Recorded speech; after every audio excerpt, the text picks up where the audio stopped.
আর এবার একটু আমরা চেষ্টা করব যাতে যোগ্য সৎ প্রার্থী নির্বাচিত করা যায়। সেই জন্য আমাদের ঘরে যারা আছে মা বোন এদেরকেও বলতে হইবে, যেহেতু মনে করেন শত যোগ্য লোক যদি আমরা নির্বাচিত করতে না পারি তাহলে কি দেশে আবার সেই স্বৈরাচার, আবার সেই আবার দেশের মানুষ আবার সেই অশান্তিতে থাকবে, মুখ ফুটে কোনো কথা বলার সুযোগ পাইবে না।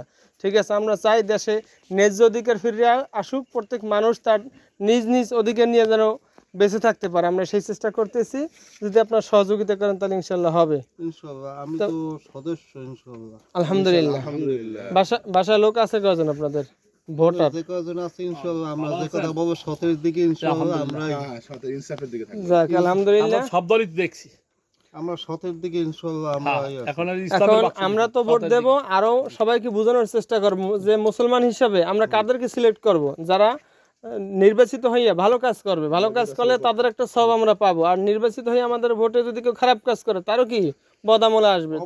তো সেক্ষেত্রে আমাদের মুসলমানদের উচিত হচ্ছে যারা কোরআন হাদিসের আলোকে যারা দেশ চালাবে এদেরকে কি নির্বাচিত করা। ঠিক আছে, সবাইকে বললে দোয়া করেন।